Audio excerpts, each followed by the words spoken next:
Well, my name is Heklina, and I live here in San Francisco, and I run Trannyshack, which is now it's the longest running drag show in San Francisco every Tuesday night at the Stud, and I'm the hostess and creator of Trannyshack. I think I'm really grateful that I can make a living doing it, and especially in a city like San Francisco, and I can make a living doing it how I want to do it, which is Trannyshack. It's not a conventional, normal type of drag show, and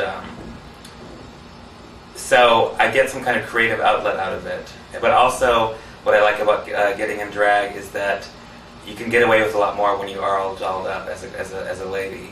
I kind of like that side of it. I've kind of learned a lot more about the human creature doing drag. I really don't know. I've had lots of experiences with guys who live out in the suburbs and they got a wife and kids and stuff, but they come to the city, and I think maybe they just have some latent homosexual stuff going on, and it's okay as long as you're dressed up like a woman to fool around with a guy, as long as he's got a dress on and makeup and it looks kind of like a woman. I'm pretty clear all the time of what my motives are for getting in drag, and I don't like to be taken advantage of, and I like to be paid a lot of money for what I do. But there's nothing interesting to me by watching a conventional drag show, and I feel like Madonna right now. My show is not a conventional show. I get really exhausted when I go to one of these Imperial Court drag shows, and I just watch people perform things that I think are uninspiring. And with beaded gowns and, the really glamour drag. I like to see people that are kind of more fucked up drag. Okay, to me a cross-dresser is somebody who tries to pass for real, like daytime drag, like with the Laura Ashley dresses and the kind of really sensible shoes and stuff. And a transvestite is somebody, and this is just like how I feel about it, is somebody who likes to dress up for their own pleasure. This is how I've seen it from running Trannyshack. They have double lives. Like they're like accountants during the day or doctors or whatever, or attorneys, and then at night they like to put on women's clothing and go out, and it's very fulfilling for them in that way. And transsexuals, of course, are people who feel trapped in the wrong body.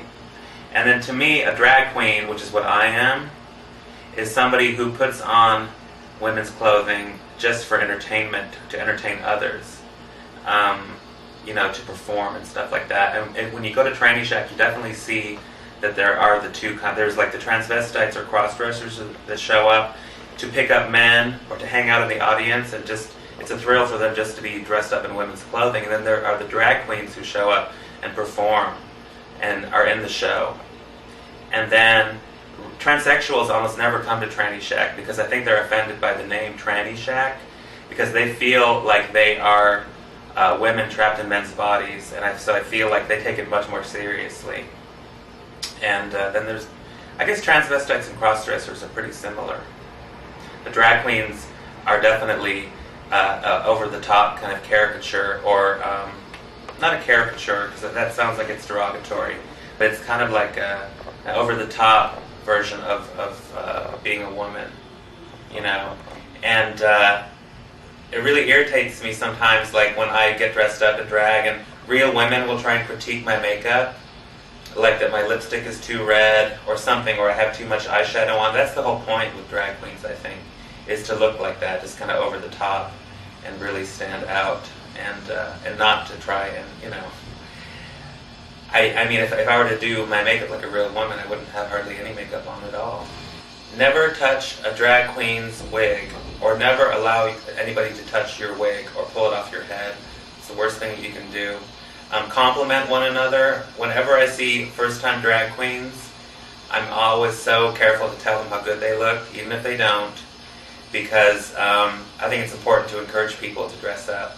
And I think people told me that I looked good back in the day, but now when I look at those old pictures, it's just like so awful. And don't ask me to be your drag mother or to help you with your makeup, because I hate that. I hate putting other people in makeup. Just start, experimenting yourself. And learn how to apply lip liner. Lip liner is very important. Well, one of my proudest possessions, and I just got it, is an actual authentic John Wayne Gacy that he painted while he was in prison awaiting his execution. And a friend of mine went to a public auction of John Wayne Gacy's work in Indianapolis, I think the week before he was executed, and bought this lovely painting called Patches the Clown. And it's signed for one time on the front, and it's signed twice on the back, and I just recently acquired it. It's my favorite painting. And it's right over my bed, so it gives me warm thoughts to think about at night.